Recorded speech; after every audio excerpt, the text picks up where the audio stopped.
Tuhan bersamamu.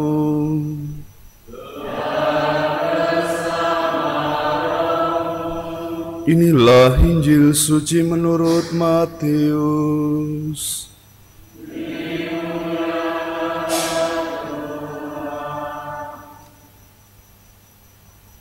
Setelah Yesus turun dari bukit, banyak orang berbondong-bondong mengikuti Dia.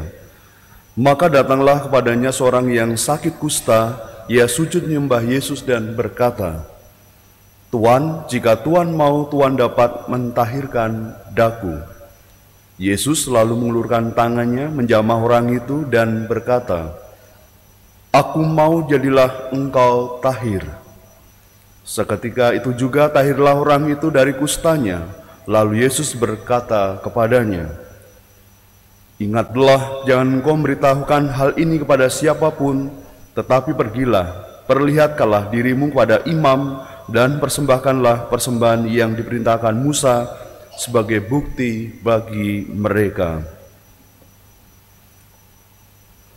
Demikianlah sabda Tuhan.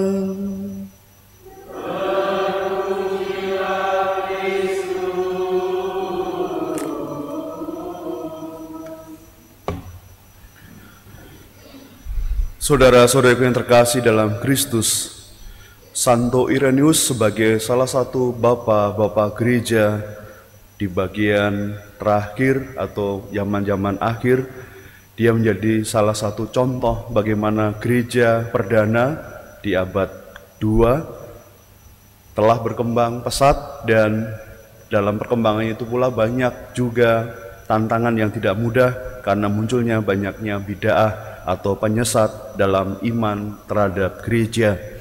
Irenaeus yang begitu menguasai kitab suci, filsafat, dan tradisi gereja.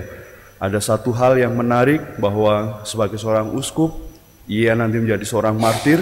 Sekaligus yang menarik adalah dia menuliskan atau menyimpulkan dari sekian banyak hal yang dia pelajari dalam satu ungkapan yang mudah kita juga ketahui, yaitu Yesus hadir, lahir, dan hidup dalam histori, artinya dalam sejarah.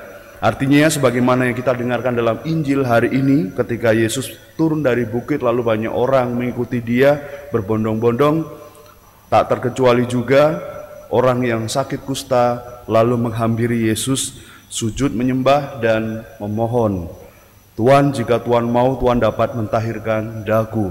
Ini suatu inisiatif yang luar biasa. Kita tahu seorang penderita kusta sudah pasti 100% pada masa itu tidak akan mungkin bisa kembali pulih. Tinggal menunggu waktu kapan dia akan mati. Artinya penyakit ini memang sangat ganas karena secara fisik dia memakan atau menghancurkan anggota tubuh manusia. Ini luar biasa bahwa ketika dia punya inisiatif, punya juga keberanian, jadi sifatnya lebih pada keberanian yang bukan memaksa, tetapi di sini, "Tuan, jika Tuan mau, Tuan dapat mentahirkan daku." Artinya dia mau, dia berani, dan dia percaya. Ini yang paling penting. Dan disitulah ketika setelah menyembah, Yesus mengulurkan tangan dan menjamah serta orang itu menjadi sembuh. Dan kuasa inilah yang dimiliki oleh juga yang disebut Allah Bapa atau Roh Kudus.